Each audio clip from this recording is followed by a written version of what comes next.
Hello everyone and welcome to The Next Level. My name is Eddie Fisher and this is your weekly top 3. Kicking things off this week, NBC Universal streaming platform Peacock is getting a new game show featuring a Konami classic. The old arcade game Frogger will be adapted into what is described as a fierce and ridiculously fun competition in which contestants compete in 12 themed obstacle courses. So yes, expect people to be dodging treacherous traffic, leaping over snapping gators, and hopping over hungry hippos to conquer the course. Think of this show like ABC's Wipeout or the classic Most Extreme Elimination Challenger, MXC. Frogger is being produced by Eureka Productions, whose other shows include, It includes Holy Moly? Well, alrighty then. I'm in. In other news, Sony held a new State of Play this week to give us a few updates on announced titles, as well as introducing some new indie games. To start off, they showcased Crash Bandicoot 4 It's About Time, with its upcoming PS5 update adding not only the standard graphics and frame rates, but full use of the DualSense controller features also. We got a better look at what Knockout City is after the tease in the Nintendo Direct, and some gameplay for the new Five Nights at Freddy's Security Breach. Heart Machine, most known for their game Hyper Light Drifter, provided a deeper dive into their next game Solar Ash, which gave us a look at its fast and fluid movement in combat. Slowcap also debuted their new action game Sifu, an artful and true-to-combat kung fu game exploring themes of revenge and redemption. Sony also gave us a deeper dive in some of their bigger titles coming as well. Returnal showed off more of its roguelike gameplay, but this time we got to see more of its mysterious story. Kena got a lengthy trailer as well, seeing more of its world and a new interesting enemy. Deathloop, Arcane's new first-person shooter, gave us an expanded look at its gameplay and how the story and world tie it all together.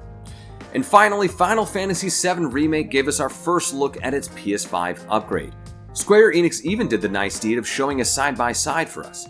The upgrade will be free for PlayStation 4 owners of the game, and a full standalone PS5 version will also be available. The game will also be free as part of March's PlayStation Plus offerings, but just as a heads up, that version of the game will not receive the update to the PlayStation 5 version.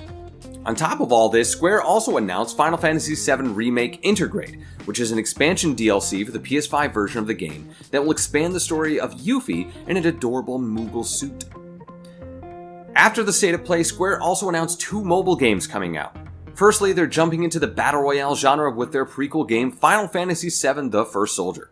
This game will add its Final Fantasy flair by using all sorts of magic and buffs to mix into the looting and shooting. Also prepare to have all of the Final Fantasy VII on your mobile devices with Final Fantasy VII Ever Crisis. This means not just the main story of Final Fantasy VII, but things like Dirge of Cerberus and Crisis Core. And lastly, Nintendo celebrated the 25th anniversary of Pokemon by announcing 2 new games. The long-rumored remake of Pokemon Diamond and Pearl was confirmed with Brilliant Diamond and Shining Pearl. This game keeps the original DS top-down style with an updated look that blends the classic with the battles looking more like their Let's Go versions. The bigger news was their next major installment in the franchise with Pokemon Legends Arceus.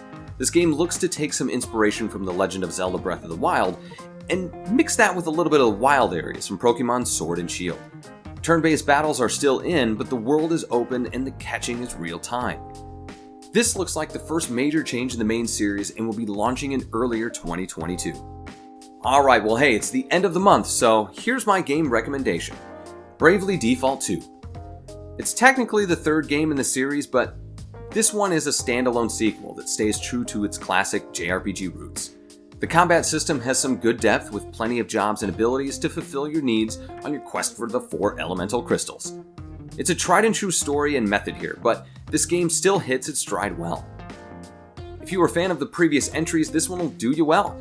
This game is exclusive to the Nintendo Switch, and if you want to give it a try first, they do have a demo on the Nintendo eShop that you can get right now.